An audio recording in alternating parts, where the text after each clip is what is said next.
Magandang araw sa lahat ng masugid na tagapakinig at sa inyo mga kapatid sa pananalig.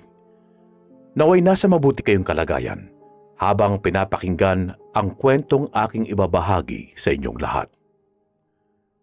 Ang kwentong ibabahagi ko sa mga masusugid na tagapakinig ay tungkol sa isang magaling ngunit misteryosong antingero na tawagin na lang nating Alessio o mas kilala sa kanilang lugar bilang ang itim na kasador ng Cagayan. Si Alessio ay isa sa malayong pinsanin ng lolo ko sa parte ng aking ina na hindi bago sa amin dahil kung ituring siya ng lahat ay kamag-anak na rin. Tulad ng lolo Juan namin ay isang antingero si Alessio, ngunit hindi siya basta-bastang antingero dahil ang gamit niyang iniingatan ay isang singsing. Singsing na mahiwaga at nagtataglay ng kakaibang misteryo dahil nababalutan ito ng pambihirang kapangyarihan at lakas bilang ang gabay mismo ng singsing ay isang mataas na uri ng tikbalang na kulay ginto. Ayon sa lolo Juan namin na siyang matalik na kaibigan ni Alessio ay ang singsing daw na yon ay may matinding kapangyarihang nakapaloob dahil sa oras na makaharap o makita mo ito, ay paniguradong papasukin ka ng hindi maipaliwanag na pakiramdam. Kung minalas-malas ka at mahina ang iyong kaluluwa, ay maaari kang mahimatay ng ilang minuto o mas delikado ay ang mabaliw at mawala sa iyong sarili. Kaya lang ay nakadepende ang magiging epekto sa iyo ng singsing sa kung papaano mo pakikitunguhan. Kung may masamang intensyon ka kay Alessio. Sa tinagal-tagal ng magkaibigan ng lolo Juan at ni Alessio, ay madalang daw makita ng lolo ang singsing nito. Pero kahit na bihira, ay malinaw naman daw niyang naaalala ang itsura nito. Para daw yung gawa sa balat at laman ng taong pinatuyo at hinulma para maging singsing. Ngunit pambihira daw yon dahil kapag sinipat mong maigi, ay makikita mo ang isang maliit na ukit na siyang tunay na pangalan ng kanyang gabay na tikbalang. Sa oras na banggitin ito ni Alessio, ay kusang lalabas ang kanyang gabay upang siya ay tulungan at alalayan.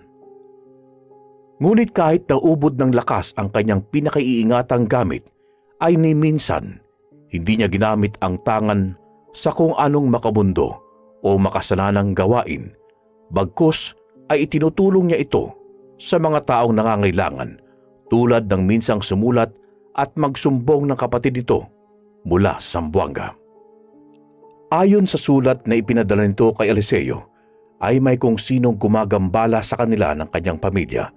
Bunsod ng panggagambalang yon ay halos maubos na ang mga alaga nilang hayop sa bukid. Kalmado pa si Alessio noong una habang binabasa ang sulat, ngunit biglang kumulo ang kanyang dugo at matinding galit ang naramdaman niya nung malamang pinagtangkaan pala ng mga aswang na gawa ng masama ang kanyang kaisa-isang pamangkin at pinakamamahal. Kaya naman, wala siyang sali-salita ay nag-impake ng gamit si Alessio at naghanda na umalis patungo sa Zamboanga sa lugar ng kanyang nakatatandang kapatid.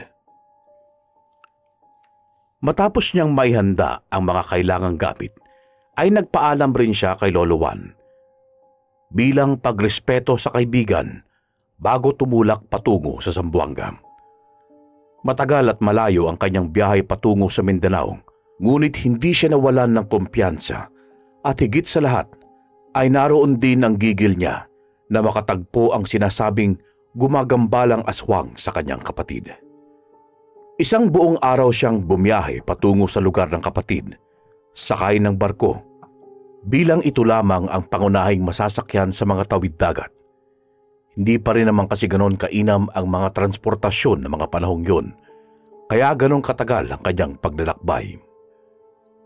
Ngunit hindi na sayang ang oras ni Alessio kasi habang nasa barko siya, tinawag niya ang lihim na pangalan ng kanyang gabay na ginintuang tikbalang na siyang lumabas rin naman at inabot sa kanya ang isang libreto na naglalaman ng aral na kanyang pinatitibay at nilinang upang magamit.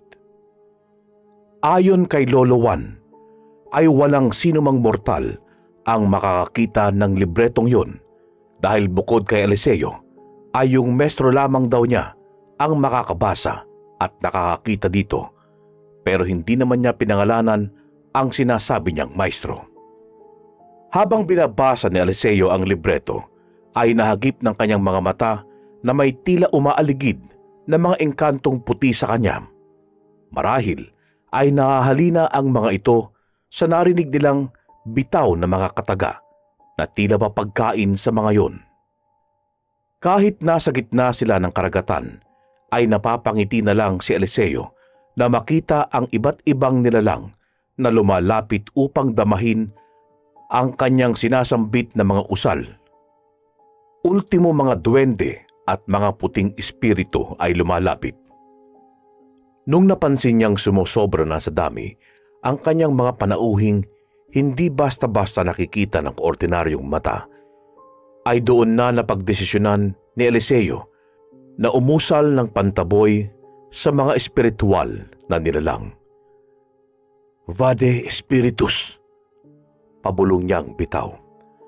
Agad humulagpos sa dami ang mga naroong nilalang na tila ba nabulabog sila at nagkanya-kanyang takas. Inoobserbahan din ni Eliseo kung may matitira doon, dahil kung magkagayon man ay wala na siyang pagpipilian kundi ang labanan ang nilalang at subukang gapiin. Ngunit dahil sa taglay na lakas ni Eliseo ay wala man lamang nanatili doon upang sumubok sa kanya. Bagkus ay tumakas ang mga ito na animoy takot na takot sa kaya niyang gawin sa kanila. Kaya naman nung matapos siya, ay pinili na lang ni Eliseo na magpahinga at matulog upang palakasin ang kanyang pisikal na katawan para kung sakaling mapasubok siya, ay talagang may kalalagyan ang magtatangka. Bandang 1:00 ng madaling araw, ay nagising si Eliseo at dahil sa wala siyang magawa ng mga sandaling yun, ay naisip na lang niya na muling gumawa ng ritual pansubok. Sinimulan niya ito sa proseso ng pagtawag sa kung sinong nilalang ang maaaring tubugon. Kaya naman sa pinakamataas na bahagi ng barko siya nagtungo upang subukin ang kung sinong nilalang na tutugon sa kanyang pangiimbita. Ilang ulit niyang binasa ang taludtod ng orasyon at nang ilang sandali lamang mula sa pinakataas ay may narinig siyang tila kung sinong agad na lumapag sa kanyang harapan. Mabuti na lang ay wala ng tao sa parting yon ng barko dahil isang gabak ang doon ay lumapag. Ang gabak ay isang uri ng aswang panghimpapawid. Maihahalin tulad ito sa isang tiktik, ngunit di hamak na mas malakas o mas mataas na uri dahil sa marunong ang mga ito na gumamit ng mga itim na lengguwahe na sila lamang ang nakakaalam kung papaano napapagana. Epektibo ang itim na lengguwahe na kanilang ginagamit dahil nakapaloob dito ang mga sumpa na sa oras pakawalan niya at dumikit sa taong kinargahan nila ay paniguradong may kalalagyan. Ngunit kung mataas ang iyong pananalig at espiritual na lakas, ay posibleng hindi ito tumalab. Nang mapatingala si Eliseo, ay nakita niya sa itaas ang isang hubot-hubad na nilalang. Pumapagaspas ito habang walang patid ang pagtulo ng laway na parabang takam na takam sa kanya. Kaya naman napangiti si Eliseo nung makita ang nilalang dahil iniisip niyang maaari na siya nitong tapatan sa larangan ng espiritual. Unang umatake ang gabak kay Eliseo. Gamit ang matatalas nitong kuko, ay dali-dali niyang pinagkakalmot ang Ginoo. Pero sa lahat-lahat ng pinakawalan nitong pagkalmot, ni isa ay walang tumama. Sa halip ay isang matinding sipa ang pinakawalan nito na siyang kumonekta sa liig ng aswang, dahilan upang mapatumba ito sa isang istante. Sinasabi ko na nga ba, ikaw ang pasaherong nararamdaman kong May itinatagong itim na kakayahan at aral. Nang unang sumakay ako sa barko, ay naramdaman na kita. Palihim kang nagtatago sa dilim at nagmamasid. Inaalam mo kung kakayanin mo ko sa isang duelo, hindi ba? Wala namang naging reaksyon ang nilalang. Sa halip ay umatungal na lamang ito ng ubod lakas bago siya muling umatake. Isang umaatikabong sipa na naman ang pinakawalan ni Eliseo. Ngunit sa pagkakataong ito ay nagawa na itong maiwasan ng aswang. Patawa-tawa pa siya habang nilalampasan si Eliseo at nakaharap dito. Agad namang napakunot ang noo ng aswang at nagtaka nang makita niya na kung bakit nakangiti si Eliseo kahit na hindi tumama ang sipa nito sa kanya. Sa galit ng aswang ay muli siyang sumugod, ngunit mula sa kanyang kinapupwestuhan ay may isang nilalang na agad siyang sinuntok dahilan ng pagkahulog nito sa lupa. Hindi inakala ng aswang ang pag-ataking yon, kaya naman ganoon na lang ang tindi ng kanyang inabot na pinsala. Nang mapalingon ng aswang sa kung sinong umatake sa kanya, ay halos magtayuan ang kanyang balahibo sa buong katawan nang makita ang isang nilalang na nagliliwanag sa kulay gintong katauhan. Ganun na lang ang takot ng kabak dahil alam niyang isa itong maharlikang engkanto, ngunit hindi naman niya matukoy kung anong uri ba ito ng engkanto dahil halos anino lamang nito ang nakikita dahil sa liwanag na taglay nito.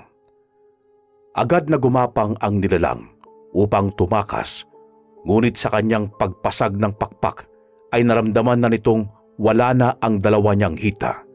Kaya naman doon ay umutungal ito ng sigaw bago muling bumagsak sa lupa. Mabagal na naglalakad si Eliseo papalapit sa gumagapang na nilalang.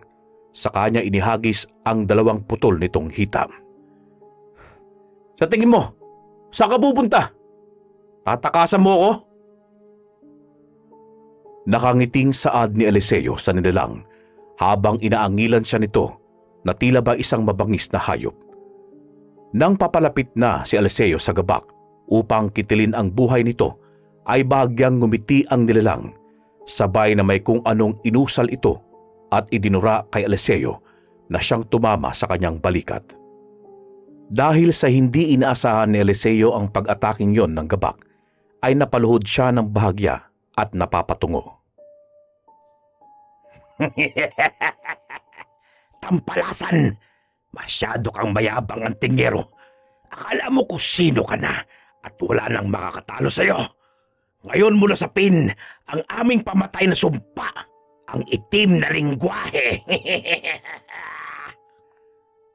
Habang tuwang-tuwa ang gabak sa kanyang ginawa kay Eliseo, ay unti-unti naman itong napalitan ng sindak at labis na pagkabahala nang makita niyang tumatawa-tawa lamang si Eliseo at marahang pinagpag ang dura nito sa balikat na para bang wala lang. Yun na ba ang itim na lingwahe na pinagmamalaki niyong mga gabak? Yun na ba ang sukdulan ng lakas ninyo? Halos hindi man lang ito pumantay sa aking inaasahan. Paanong nangyari yun? Kinaragahan ko na ng kaparte ng aking kaluluwa ang sumpang yun. Ngunit tila ba hindi tumalab sa'yo? Pasensya na, pero hindi ako tatablan ng ganong kahinang sumpa. Nigasgas sa aking bakod, General, ay hindi man lang ito makaisa. Halos manlumo ang gabak sa ipinagtapat ni Eliseo sa kanya. Kaya naman tinipon nito ang kanyang buong lakas at mabilis na gumapang papatakas. Inilayag nito ang kanyang malaki at itim na pakpak bago muling lumipad paitaas. Dali-dali niya yung ginawa hanggang sa malayo siya ng ilang metro habang nakatingin kay Eliseo. Ang buong akala ng gabak ay nakatakas na siya sa tiyak na kapahamakan nung mga sandaling yun. Ngunit tila yata mali ang kanyang akala dahil ganun na lang ang gulat ng gabak nang sa kanyang likuran ay muling umusbong ang nakakasilaw na ginintuang liwanag, dahilan upang labis na magbigay sa kanya ng matinding takot. Kaya naman kahit na hirap na itong pumagaspas, ay pinilit niyang ibuhos ang natitirang huling lakas upang makatakas. Nang mapansin ng gabak na nakalayo na siya, ay ganoon na lang ang kanyang gulat nang mula sa kanyang likuran ay may tumamang tila ba malaking kahoy na kulay ginto. Sinalo-salo pa ng aswang ang ginintoang kahoy habang unti-unti nitong nararamdaman ng sakit at pamamanhid ng kanyang katawan. Nagsimula na rin siyang bumuga ng dugo at dahan-dahang humina ang pagpapagaspas, dahilan kaya siya bumaba ng lipad. Kahit na ganoon na ang sitwasyon ng nilalang, ay nagpumilit pa din ito sa paglaban, ngunit hindi na yun umubra dahil sa panlulumo nito habang sapo-sapo ang butas na dibdib. Nang sumausaw sa maalat na dagat ang mga hitang putol ng gabak, ay dahan-dahan itong umusok ng umusok hanggang sa unti-unti na siyang lumubog pailalim sa dagat. Katakatakang hindi napapalag ang gabak nung mga sandaling yon. Bagkus ay tahimik nitong tinanggap ang kanyang kamatayan dahil sa kapangasan nitong subukin ang isang antingerong nagtataglay ng isa sa pinakamalakas na gabay. Nang matanaw ni Eliseo na wala na ang nilalang at tuluyan ng lumubog sa ilalim, ay doon na nagdagsaan ang mga gwardya at ilang tauhan ng barko dahil sa mga kakaibang ingay nilang narinig doon. Katakataka namang nakatayo lamang sa gitna ng balkonahe ng barko si Eliseo, ngunit tila ba wala man lamang nakakakita sa kanya kasi ni isa sa mga dumating ay nilalampas-lampasan lamang siya. Mabagal na naglakad papaalis si Eliseo sa itaas ng barko habang dinadaan-daanan lamang ang mga taong paikot-ikot at naghahanap sa kung sino ang salarin sa mga ingay sa itaas. Ngunit kahit na anong sipat at hanap nila, ay wala man lang silang nakita. Isa kasing mahinang tagabulag kasi ang ginamit niya upang hindi makita at makatakas doon. Makalipas pa ang isang araw, matapos ang engkwentro niya sa pasaherong gabak, ay nagawa niyang makarating sa probinsya ng kapatid na si Sandro. Pagdaong pa lang ng barko, ay agad siyang sinalubong nito sa puerto at sinundo gamit ang isang owner-type jeep bilang service nila pauwi sa bahay ni Sandro. Kulang 4 na oras pa kasi ang kanilang gugugulin bago makarating sa mismong bahay nila kung saan manunuluyan si Eliseo. Ganun na lamang ang pagkamangha ni Eliseo nang makita kung saan nakatira ang kanyang nakatatandang kapatid. Isang malaking bahay sa gitna ng malawak na taniman ng palayan. "Yun, Lisyong, yun ang bahay namin na Ate Minda mo at ang pamangkin mo si Isang." "Mainam at maayos pala ang pamumuhay niyo dito, Manong eh. Kumusta na po si Manang Minda at ang pinakamamahal kong pamangkin na si Isang?"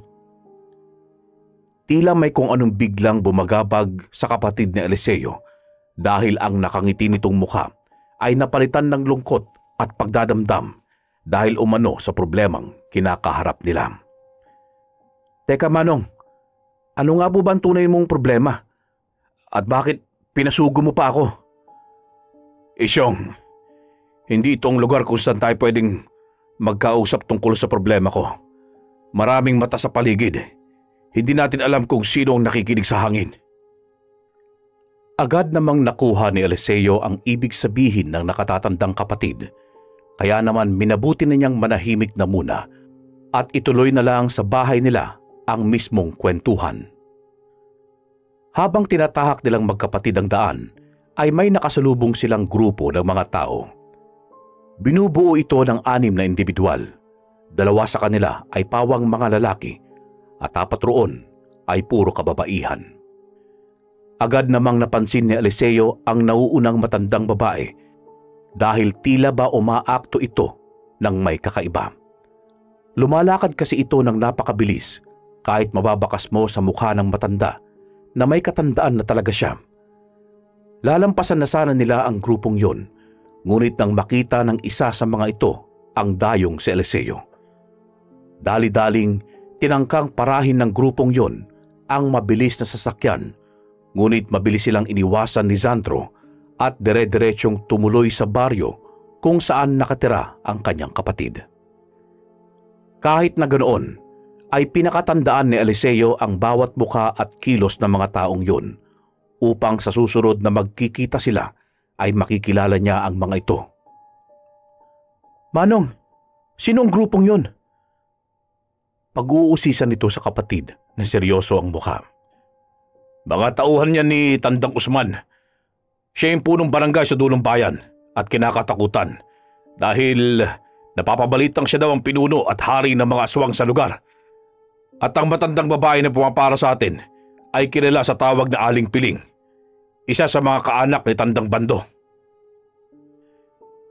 Tanging pagtango na lamang ang nagawa ni Eliseo nang marinig ang saad ng kapatid at muling sumenyas si Sandro na huwag maingay. Matapos nilang makarating sa malawak na maisan ni Sandro, ay sa bungad pa lang, sinalubong na ni Minda at anak nitong si Isang, si Eliseo at Sandro. Dali-dali rin silang inanyayahan na pumasok sa loob ng bahay upang doon na lang magkamustahan at makapag-usap. Nagluto ng iba't ibang putahe si Minda bilang pasasalamat sa pagpunta ni Eliseo. May katagalan na rin kasi silang hindi nagkikita, kaya naman masaya ang pamilya ng kanyang kapatid nang bumisita roon ang Ginoo, lalo na si Isang. Mula sa bag na nakasukbit sa likod ni Eliseo, ay inabot niya ang isang magandang manika sa pinakamamahal na pamangkin bilang pasalubong na siyang ipinagpasalamat nito sa kanya.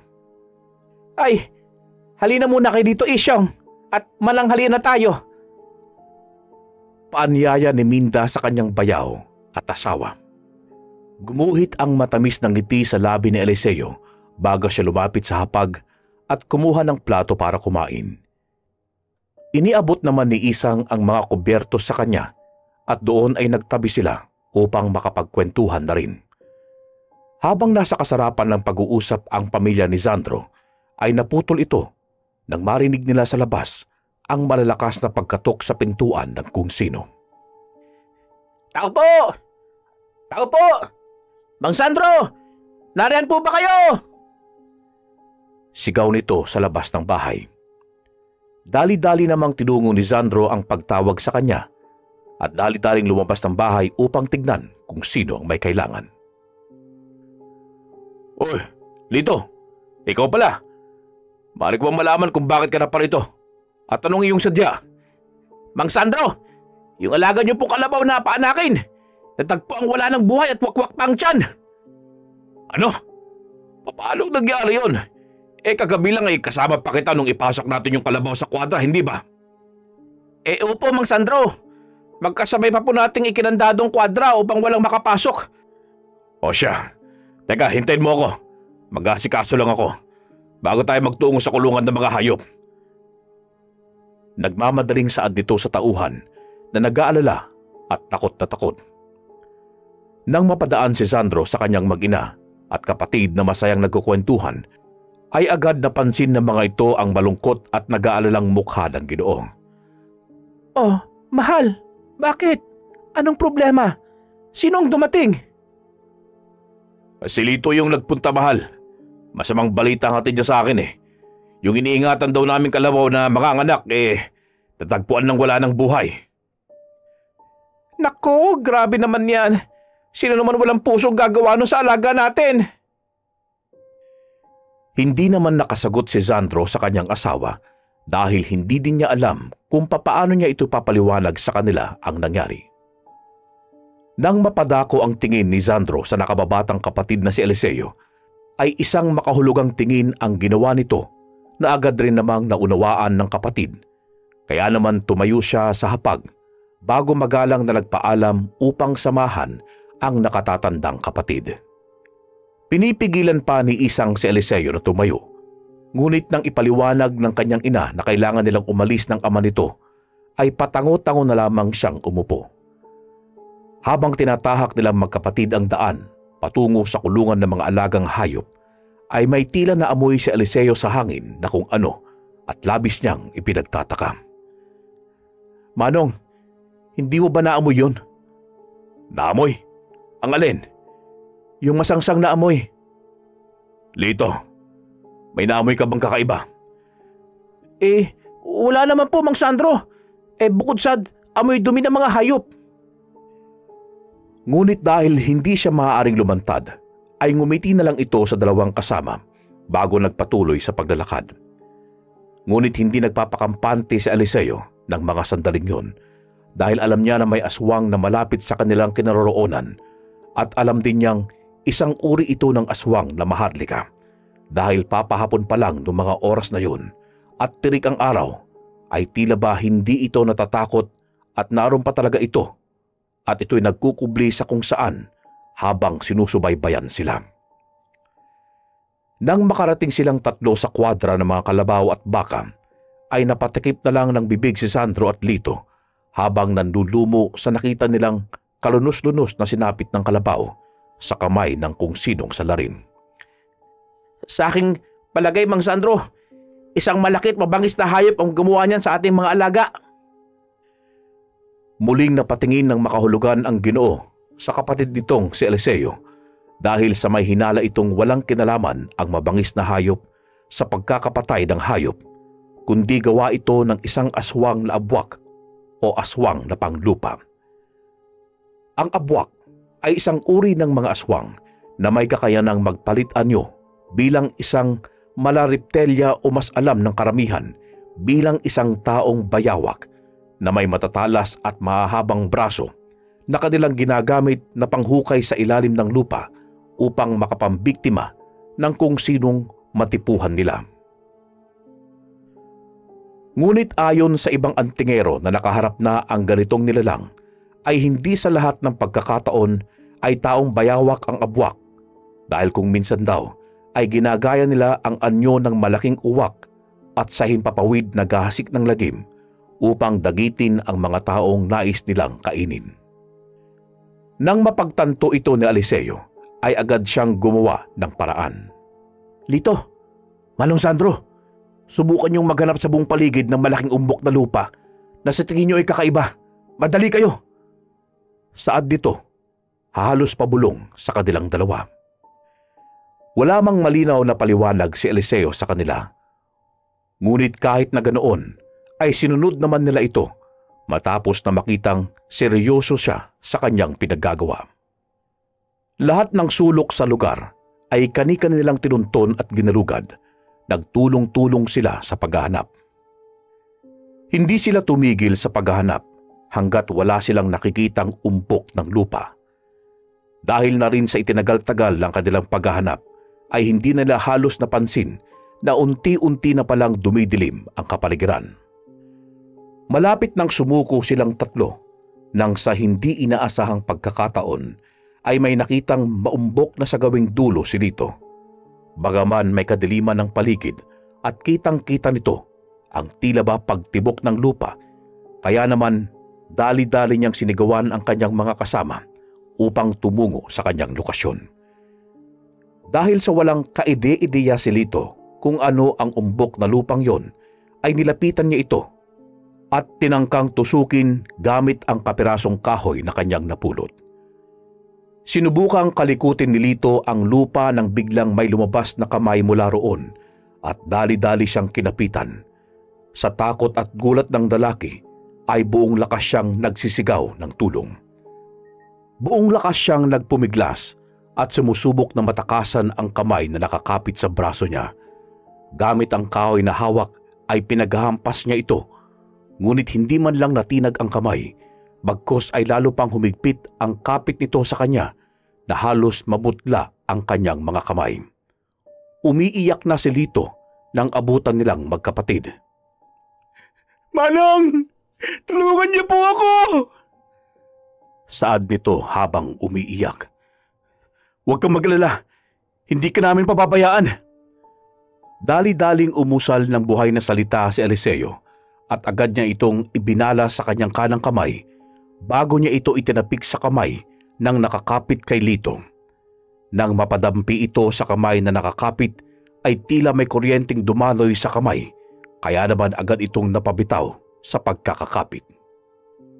Dali-daling nagtatakbo si Lito papalayo at doon sa likuran ni Sandro siya nagpunta habang sapu-sapu niya ang kanyang kamay na ubod na ng putla. Ganun na lang ang gulat ni Sandro at Eliseo nang mula sa tumpok ng lupa sa kanilang harapan ay may kung sinong tumalon papalabas. Halos magkandaduling si Sandro sa pagsunod sa kung sinong mabilis na gumagalaw at nagpapalipat-lipat ng pwesto. Wangis ito ng isang anino na may mapupulang mga mata. Sinong tampalasan ang gumampala sa aking pagkain? Humanda ka at ikaw ang ipapalit ko sa kanya. Sigaw ng nilalang na nagpupuyos sa galit. Ikaw ba ang nilalang na pumatay sa alaga naming kalabaw? Umatungal na lamang ang abwak ng ubod lakas bago humalakhak na parabang nanunuya sa tanong ni Eliseo. Saka ito umaming siya ang may kagagawan ng pagpatay ng karumal-dumal sa alagang kalabaw ng kapatid. Mula sa pinagtataguan ng abwak ay dali-dali nitong binutas ang lupa at doon mabilis na lumusot. Dahil sa ilalim ng lupa dumaan ng abwak ay walang kaide-ideya si Eliseo kung saan maaaring lumabas o lumusot ang nilalang. Kaya naman inihanda niya ang kanyang sarili sa maaaring mangyari. Agad na hinalikan ni Eliseo ang kanyang mahiwagang singsing bago siya nagkarga ng orasyong pangdepensa at pader ng lakas o hiram na kapangyarihan upang magapi ang nilalang ng dilim. Isyong, mag-iingat ka dahil ang lahi at uri ng aswang na yan ang may hawak dito sa aming bayan. Kontrolado nila ito mula sa pulis hanggang sa mga taong munisipyo. Pati ang gobernador dito sa amin ay hawak rin sa leeg ng pamilya nila. Isa sila sa makapangyarihang pamilyang naghahari dito. Sila rin ang pamilya na aking nakatalo at naging dahilan ng aming problemang malala. Napakunot naman ng noo ni Eliseo nang malaman ang sitwasyon ng nakatatandang kapatid. Nang biglang umahon sa lupa ang isang nilalang na may kaliskis ng tulad sa isang buwaya. Dahil sa hindi inaasahan ng Ginoo ang ataking yon, ay nagawa siyang masakmal sa kaliwang braso, ngunit laking gulat ng abwak na kung bakit para bang hindi bumabaon ang pangil nito sa mismong balat at laman ng Ginoo. Masyado bang matigas ang aking balutin ng liwanag? Kahit anong gawin mong kagat yan, ay hinding-hindi mo ito magagasgasan o kahit malamatad man lang. Buong lakas na itinulak ng abwak si Eliseo, dahilan upang mapaurong siya nito ng bahagya. Saka ito nagpakawala ng sandamukal na pag-atake gamit ang matatalas niyang kuko. Ngunit lahat ng ataking ginawa ng nilalang sa kanya ay walang kahirap-hirap niyang iniwasan bago muling magpatama ng mga atake, mga suntok at sipang kinargahan ng espiritual na sumpa panlaban sa mga kauri nitong abwak. Sa tindi ng pagbubuno nilang dalawa ay halos dumagundong ang bawat atake nila sa isa't isa at magsitumbahan ng mga puno ng mais na nakapaligid sa kanila. Nang makaramdam ang abwak na tila ba hindi siya mananalo kay Eliseo, ay nagmadali itong magbutas sa lupa, saka mabilis na tumakas. Ngunit sa hindi inaasahang pagkakataon, ay bago pa tuluyang makalayo ang nilalang, ay isang tigalpurin ang pinakawalan ni Eliseo na siyang tumama at bumaon sa tiyan ng abwak. Dahil sa tindi ng orasyong ikinarga dito ni Eliseo, ay dali ang sumabog ang tiyan nito matapos tamaan ng tigalpo. Sa lakas ay tumalisik pa ito ng ilang metro bago magpagulong-gulong sa lupa. Nang makasalampak ito, ay agad nilapitan ni Eliseo ang nilalang habang naghahabol ng hininga. Mula sa bibig ng abwak, tumatagas at bumubulwak ang dugo mula sa bibig nito, dahilan upang mapuno ng dugo ang buong katawan ng abwak.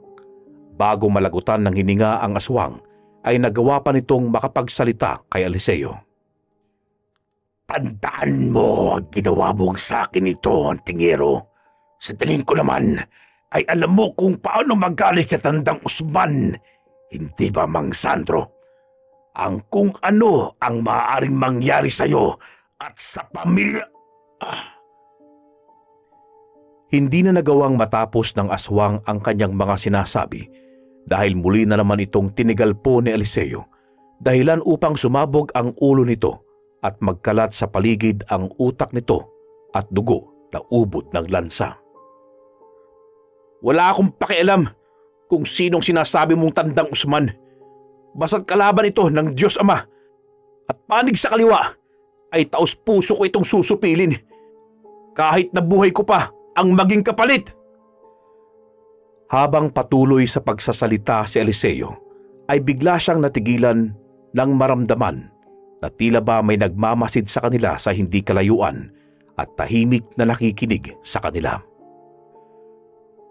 Patagong nagkarga ng orasyong panggapos si Eliseo at pasekreto niya itong ikinarga sa kanyang kanang kamay bago hinanap ang lokasyon ng pinagtataguan ng nilalang. Pinakiramdaman niya ang kapaligiran hanggang sa natuntun niya ang punong pinagtataguan ng isang maliit na nilalang. Nung mahawi ng hangin ang ulap na tumatakip sa liwanag ng buwan, ay tila ba ito ang naging hudyat ni Eliseo ng pag-atake. Buong lakas na inihagis ang tigalpo kung saan naroon ang nilalang. Subalit para bang nahulaan ng nilalang ang pag-ataking iyon ng Ginoo. Kaya naman mabilis siyang nakailag, dahilan upang tumama ang tigalpo sa puno. Halos lumuwa ang mga mata ni Sandro at Lito nang makita ang pagkawasak ng malaking bahagi ng puno kung saan tumama ang tigalpong pinakawalan ni Eliseo. Muli siyang nagkarga ng isa pang tigalpo, ngunit nang ibabato na sana niya ito, ay bigla na lamang naglaho ng parang bula ang nilalang na kanyang inaasinta. Maaring mensahera ito ng matandang aswang, at kung totoo nga ang aking hinala, ay malalaman nito ang biglaang pagkamatay ng isa sa kanyang mga tauhan. Kailangan nating maghanda dahil mahirap na maunahan tayo. Hindi ba, Isyong? Huwag kang mag-alala, Manong. Sapat na ang lakas ng aking gamit at tiwalang-tiwala ako sa aking gabay na hindi niya ako pababayaan kung sakaling magkagipitan. Saad ni Eliseo habang gumagawa ng hukay upang doon ibaon ang katawan ng patay na abwag. Ganon na lang ang pagkamangha ni Lito kay Eliseo at sa ipinamalas nitong lakas. Kaya naman dito na nagsimulang maging interesado si Lito na magsaliksik sa kapangyarihan ng lihim na karunungan mula sa Diyos Ama. Kaya naman upang makakalap ng mga impormasyon dito, ay sumama siya sa bahay ni Sandro at doon ay nag-inuman muna sila habang nagkukwentuhan. Manong Sandro, ano bang atrasong sinasabi mo sa akin? At kung bakit nasangkot dito ang mga abwak? Lalo na yung tinatawag nilang Tandang Usman na sa pakiwari ko ay kanilang pinuno. Tama ka, Isyong. Pinuno nga nila ang taong tinatawag nilang Tandang Usman. Ubod ng yaman ng pamilya nito. At talagang nagpapalawak sila ng nasasakupan. Binili nila ang mga malalaking lupain dito sa lugar namin sa paluging presyo. At kapag hindi ka pumayag sa kanilang kagustuhan, ay hindi ka nila patatahimikin. Tatakutin ka hanggang sa ikaw na lang mismo ang sumuko. Natatandaan mo ba si Aling Iska at Mang Domeng? Oo, Manong. Bakit? Ano pong meron sa kanila? Noong una, tinatakot-takot lamang ng mga alipores ni Tandang Usman ng dalawa hanggang sa tinira na nila ito. Bigla ang namatay ang asawa ng panganay nilang anak at nakunan naman ang anak nilang sumunod. Kumbagay, pinadapuan nila ng kamalasan ng pamilya nito hanggang sa ang matira na labang ay si Aling Iska. Hindi lamang ito isang ordinaryong sumpa na kamalasan. Dahil ito'y tinatawag na itim na lingwahe.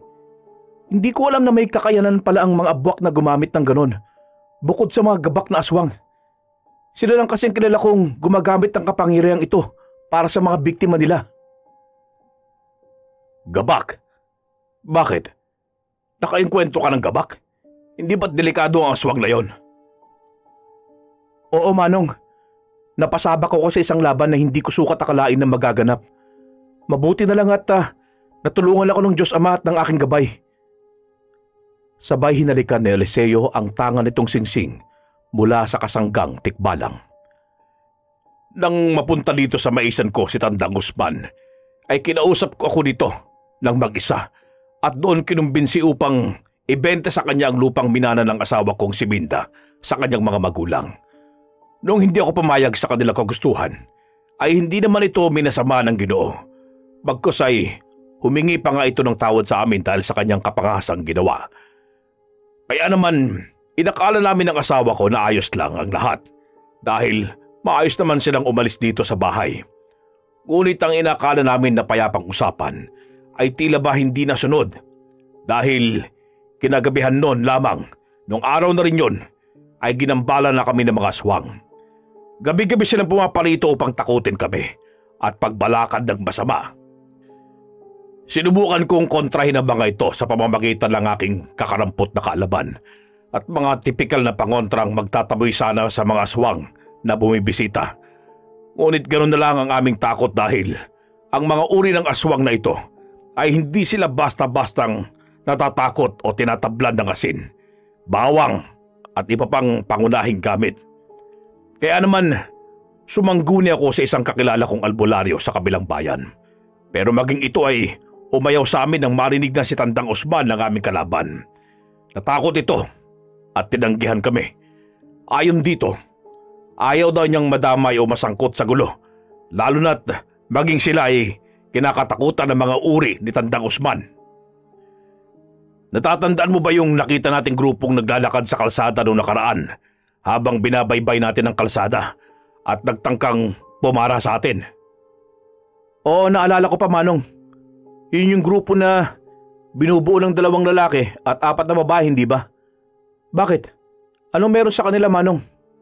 Oo, tama. Sila nga. Magugulat ka pa ba kung sasabihin kong sila rin ay mga tauhan ni Tandang Usman? At sila rin ang mga nilalang na nanggagampala sa amin. Daing ni Sandro sa nakababatang kapatid. Sa puntong yon ay pinakalma ni Eliseo ang kanyang kuya at ipinangako rito na tutulungan sa abot ng kanyang makakaya. Kaya naman ganoon na lang ang tuwa ni Sandro sa pangakong binitawan ng kapatid. Sa mga sumunod na araw ay napapansin ni Eliseo na tila ba may kung sinong nagpapadaan-daan sa maisan ng kanyang kapatid. Palihim itong nagmamasid-masid at nag-oobserba sa paligid. Nang minsang mapuno si Eliseo, ay kanyang sinubukang lapitan ang isa sa mga taong padaan-daan doon at lakas loob na kinausap. Alam ko kung sino kayo at kung ano kayo. Hindi nyo kami matatakot sa pamamaraang gusto ninyo. Kahit tawagin nyo pa ang amo nyo o kahit sinong pinagmamalaki sa lahi ninyo, ay matapang ko siyang haharaping mag-isa. Siguraduhin at pangatawanan mo yung sinasabi mong yan, iho. Baka nagtatapang-tapangan ka lang dahil napatay mo ang isa sa mga kasama ko. Saad ng matandang kanyang nilapitan. Maya-maya ay lumapit pa ang isa sa mga kasama ng matanda hanggang sa mabuo silang 5. Sa puntong yon ay doon lamang napagtanto na Eliseo na ang aswang na abwak na kanyang napatay ay isa pala sa mga kasamahan ng matanda. Doon ay nakumpirma din niya na mukhang alam na ni Tandang Usman pati ng mga kasamahan nito ang nangyari nung gabing napasabak siya. Pero kahit na ganito ay hindi naman nagpatinag si Eliseo. Hindi ako papayag na hindi mo pagbabayaran ang ginawa mong pagkitil sa kasamahan namin. Hanggang sa kaduluduluhan ng bayan ay hahabulin ka namin para lamang makaganti. Pasalamat ka at tirik ang araw ngayon dahil kung hindi, ay kanina ka pa sana nakabulagta dyan sa kinatatayuan mo bago namin lantakan. Siguraduhin mo ang banta mo sa akin, tanda. Hindi yung puro pananakot at satsat ka lang dyan. Sige, at baka maunahan kita. Nagpupuyos sa galit ang mga kasama ng matandang babae habang tumatawa ito ng nakakaloko. Huwag kang papakampante, iho, dahil hindi mo alam ang mga maaring maganap. Sige ka, baka ka magsisi ka rin lang sa huli. Huwag niyo akong pangaralan sa tama o mali at lalo na ang paninindak na yung ginagawa sa akin. Tandaan ninyong walang nakakatagos na masamang nilalang sa tulad kong alagad ng kanan o nasahanay ng Diyos Ama. Matapos na marinig ito ng magkakasama, ay dali-dali na silang naglakad papalayo habang titig na titig ang mga ito kay Eliseo. Hindi nagpatinag kahit na lamang sila sa bilang. Humahangos na umuwi si Eliseo sa bahay ng nakatatandang kapatid niyang si Sandro upang ibalita sa kanya ang mga kaganapan. Hindi ko sigurado, pero mukhang magiging madugo ang gabing paparating mamaya. Mabuti pat, ilikas mo na ang iyong mag-anak, Manong, dahil sa pagtatansya ko ay paparito mamaya ang grupo ng mga buwak upang kalabanin ako. Hindi kita maaaring iwan, Isyong. Sagutin pa rin kita kung ano mangyari sa'yo dito sa amin. Ako ang mas matanda, kaya ako pa rin ang may kargo sa'yo. Sasamahan kita sa kung anong maaaring mangyari mamayang gabi.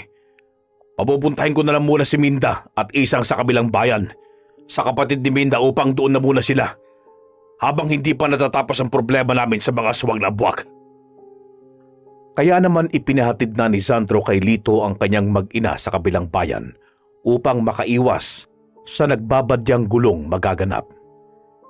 Kinagabihan ng araw na rin yun, matapos na basahin ni Eliseo ang talandro niya ng kapangyarihan, ay isa-isa na niyang ikinarga ang kanyang mabibigat at mga dekalibreng orasyong pandigma na siyang gagamitin niya sa pakikipaglaban. Gumamit siya ng dasalin ng bakod general para sa pangdepensa. Kinargahan niya ng ilang buhay na salita ang orasyong yun para lalong mapalakas. Ginawa niya rin ang tamang salansan at bawat basag ng mga orasyon, lalong-lalo na sa kanyang puder na ginamit. Gumamit siya ng orasyon sa ikapitong susi ng kalangitan upang humingi ng awa sa puong Diyos Ama, upang padaluyan siya kahit ng kakarampot na lakas, upang magawa niyang malabanan ang mga nilalang na sasagupa sa kanya. Nang matapos siya sa lahat ng paghahanda, ay lumabas si Eliseo sa bahay at sa gitna ng maisan siya naglakad upang matyagang maghintay roon sa mga hindi imbitadong bisita. Pinagsabihan niya rin ang kanyang kapatid na si Sandro na huwag lalabas upang hindi siya galawin ng mga aswang. Nilagyan kasi ni Eliseo ng samut-saring pangontra ang tarangkahan at mga bintana ng bahay upang hindi siya pasukin ng mga aswang sa loob. Habang nakaupo sa putol na katawan ng punong kahoy, habang naghihintay, ay nakarinig siya ng mahihinang pagkikiskisan ng mga dahon sa kapaligiran. Ngunit hindi siya nagpatinag sa ingay at tuloy lamang siyang naghintay. Maya-maya, habang nasa ganong sitwasyon, ay may humahagibis na nilalang at lumabas mula sa kumpol ng lupa. Agad na alerto si Eliseo nang umatake ang mga ito. Kaya naman tinignan niya muna ang sitwasyon bago siya gumawa ng paraan. Sa kabilang gilid niya ay umusbong pa ang isang nilalang na mukhang buwaya. Dali-daling hinablot ni Eliseo ang aswang na yon, pati ang isang nagtangkang umatake sa kanya. Habang sapo-sapo ni Eliseo ang dalawang abwak sa liig, ay isa-isa niya itong initsa sa malauwak na ibong papasugod sa kanya. Bagamat nailagan ng aswang na uwak ang kasamahan nitong inihagis ni Eliseo, ay tumama naman dito ang pangalawang aswang. Dahil sa lakas ng pagkakabangga nito sa kasama, ay ganon na lang ang layo ng pinagtalsikan nilang dalawa. Nang makakuha ng tiyempo ang matandang aswang, ay tumalon ito mula sa madilim na parte ng maisan. Dahil sa hindi inaasahan ni Eliseo ang pag-ataking yon sa kanya, ay laking tuwa ng matanda dahil inakala niyang dito na matatapos ang buhay ng antingero. Ngunit laking gulat nito nang walang kahirap-hirap nitong iniwasan ang napakabilis na pag-atake, at kapalit nito ay isang malakas na suntok na kargado ng sumpang pangkitil para sa mga nilalang ng dilim tulad ng aswang. Pinilit na iwasan ng matanda ang atake ni Eliseo, ngunit huli na ang lahat dahil halos kalahating dangkal na lang ang pagitan ng mga kamao niya sa tagiliran ng aswang na abwak. Nang halos didikit na ang kamao ni Eliseo, ay biglang may kung sinong humarang doon at tila ba ito ang sumalo ng suntok ni Eliseo. Pagtama pa lang ng suntok nito, ay agad sumabog ang parte ng katawan ng aswang na tinamaan. Sumambulat sa matandang aswang ang dugo at mga lamang loob ng kasamahan matapos tamaan ng suntok. Tila nakaramdam ng matinding takot ang matandang abwak dahil hindi niya naisip na ganun pala kalakas ang pinsalang may dudulot ng kargadong suntok ni Eliseo. Kaya naman hindi maiwasan na matakot ng aswang at maging dahilan upang dumistansya ito ng bahagya kay Eliseo. Sa susunod na pagtama ng suntok ko sa iyo, ay paniguradong ito na ang magiging katapusan mo. Kung makakatama ka sa akin. Pang-uuyam nitong Saad. Sa pagkakataong yun, ay si Eliseo naman ang sumugod sa 4 na nilalang na kanyang katunggali. Walang kahirap-hirap niyang pinagbabalibag at pinag-iitsa ang mga aswang na humaharang sa kanyang daan patungo sa matandang aswang. Ngunit lahat ng paraan upang maprotektahan ng matanda ay ginawa ng kanyang mga kasama nang biglang umalingaw-ngaw na naman ang isang malakas na pagsabog, dahilan upang mag-alala ang mga abwak na siyang kalaban ni Eliseo dahil sa pagbaba ng kanilang bilang. Paano ba yan? 3 na lang kayo. Itutuloy pa ba natin to? O sasabihin niyo sa amin yung si Usman na tuluyan ng lubayan ng pamilya ng aking nakatatandang kapatid? Huwag kang mag-alala. Pagkatapos namin sa'yo dito, isusunod namin ang pamilya mo. Pagbabanta nito kay Eliseo. Tumango-tango na lamang si Eliseo ng mga sandaling ito bago umusal ng isang orasyon sa kaliwa nitong palad. Matapos niyang ihipan at kargahan ng tigalpo ang kamay at inusalan ito ni Eliseo ng lihim na pangalan ng kanyang gabay na gintong tikbalang bago niya ipinukol ito sa aswang na papasugod sa kanya. Tila tinamaan ng isang malakas na kidlat ang aswang dahil sa atake ni Eliseo rito.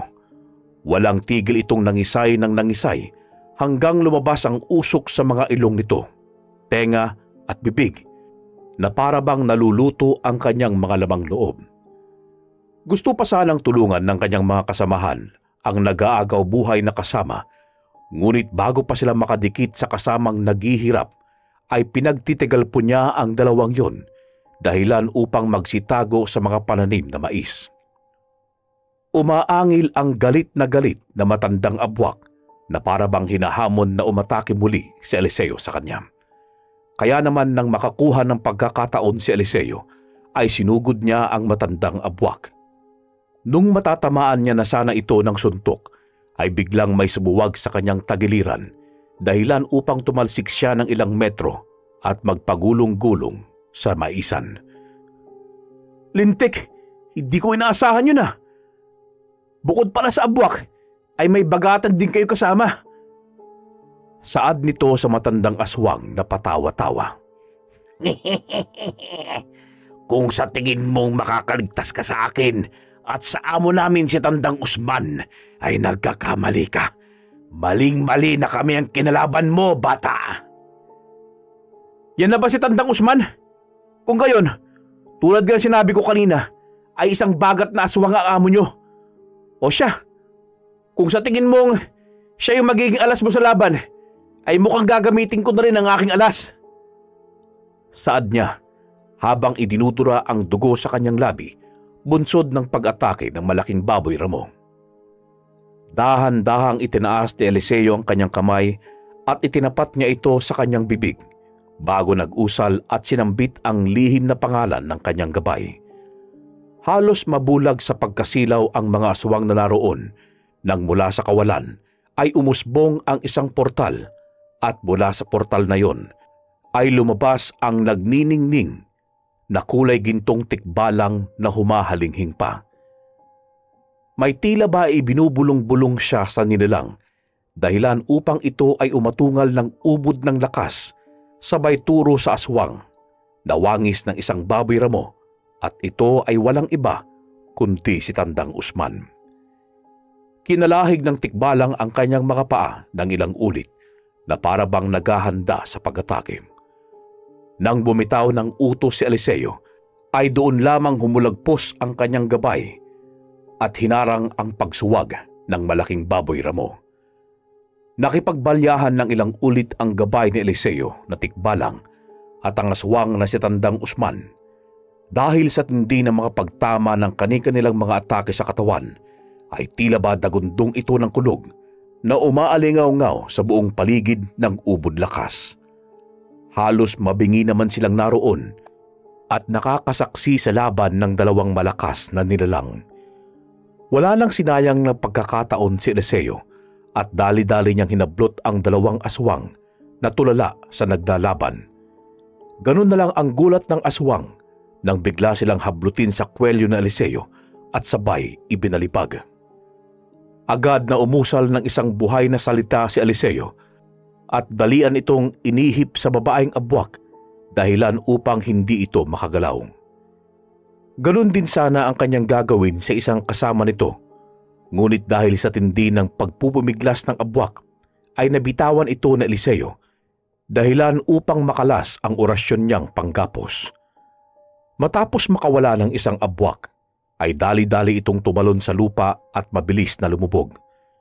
Tatakas rin sana yung isa pa, ngunit nahablot ito ni Eliseo bago pa ipinagbabalibag sa lupa hanggang sa manghina ng tuluyan. Agad naman itong binatuhan ni Eliseo ng tigalpo, dahilan upang sumabog ito at magkanda pira-piraso. Nang ibaling ni Eliseo ang tingin sa kanyang gabay na nakikipaglaban sa aswang bagat, ay nakita niyang nakakalamang ito kontra sa kalaban.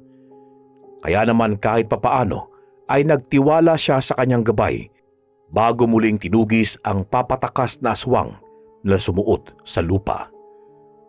Dumampot ng ilang pirasong bato si Eliseo at isa-isa niyang kinargahan ng kidlat ang mga batong yon bago ipinagpupukol sa umbok ng lupa na gumagapang. Pero kahit na anong pag-asinta ni Eliseo sa nilalang, ay nagagawa naman itong mailagan ang mga batong ipinupukol dito. Tunay ngang mabilis ang aswang sa paggapang sa ilalim ng lupa. Tuwang-tuwa naman ang nilalang sa pag-aakalang nakatakas na siya sa tiyak na kamatayan. Biglang sigaw ang abwak sa ilalim ng lupa nang biglang dukutin ng gabay na tikbalang ni Eliseo ang aswang at walang awang pinutol sa dalawa, dahilan para maglaglagan ang mga lamang loob nito sa lupa at bumuhos ang itim nitong dugo na ubod ng lansa. Saka ito inihagis ng gabay ni Eliseo sa aswang na bagat, saka muli silang nagsagupa.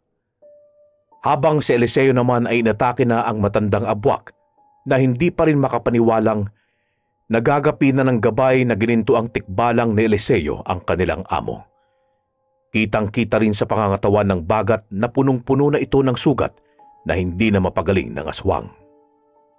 Ayon kasi sa mga antingero na nakakasagupa na ang bagat, ay kapag ang bagat daw ay nadilaan ng sugat, basta't hindi aabot sa likuran, ay kaya nitong mapagaling ora-orada. Kaya naman kapag nakaharap ka ng ganitong uri ng aswang, ay punteriyahin mo ito at puruhan sa mga parte ng katawan na hinding-hindi maaabot ng dila nito hanggang sa mamatay ang aswang na bagat. Gamit ang singsing na kaloob ng gabay ni Eliseo, ay pinagsusuntok niya ng ubod na lakas ang matandang abwak na tinatamaan sa dibdib. Ngunit laking gulat ni Eliseo dahil nung makakuha ng tamang panimbang ng aswang, ay tinusok niya ang tagiliran ni Eliseo gamit ang kanyang matatalas na kuko. Nakatakatakang bumaon at tumagos sa bakod general niyang baluti. Dahil sa naparuhan si Eliseo, ay napasandal siya at bahagyang natumba. Kaya naman dali-dali nang sinasamantala ng abwak ang pagkakataon at pinaulanan na niya ng atake na tumama kung saan-saang parte ng katawan. Dahil sa tindi ng atake ng aswang, ay unti-unting natuklap ang espiritual niyang baluti hanggang sa tuluyan na itong nawasak. Gusto sanang tumulong ng gabay ni Eliseo, ngunit hindi din ito mawala sa pagkakasuwag ng bagat at hindi pwedeng magpaubaya ang tikbalang dahil sa oras na magkamali siya ay pareho silang malalagay sa alanganin ni Eliseo. Igagawad na sana ng matandang abwak ang kanyang pamatay na atake kay Eliseo nang biglang tumagos ang dibdib nito ang isang matalas na itak na labis nitong ikinagulat.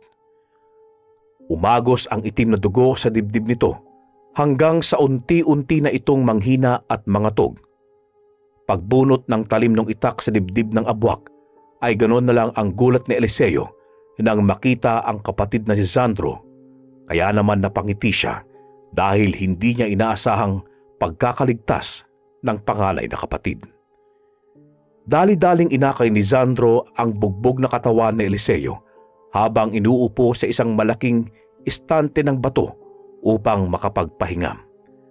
Matapos yun, ay pinanood nilang magkapatid kung papaano dukutin ng alagang tikbalang ni Eliseo ang dibdib ng bagat, dahilan upang agad itong bawian ng buhay. Bago tuluyang maglaho ang kasanggang tikbalang ni Eliseo at kitang-kita niya sa katawan nito ang hindi mabilang na sugat, dulot ng pakikipagbuno sa aswang, nagpasalamat muna siya sa kanyang gabay bago ito sumama sa hangin at mawala sa kanilang harapan. Kinaumagahan ng sumunod na araw, marami mang sugat ay pinilit ni Eliseo at Sandro na ilibing ang mga katawan ng mga aswang na kanilang napatay noong gabing nagdaan upang maging pataba sa maisan para lalong mapagyabong ang lupang pagmamayari nila. 3 araw pa lang ang makalipas matapos mapatay ni Eliseo at Sandro ang mga abwak sa kanilang lugar, nang agad nilang naramdaman ang malaking pagbabago. Lingid sa kaalaman ng mga tagabayan na palihim at patuloy na tinutugis ni Eliseo ang lahat ng kaanak at tagasunod ni Tandang Usman, at ipinangako niya sa kanyang sarili na hinding-hindi siya titigil hanggat hindi niya nauubos ang lahat ng uri ng aswang sa bayan ng kanyang kapatid, gamit ang mahiwagang singsing ng ginintuang tikbalang. Wakas.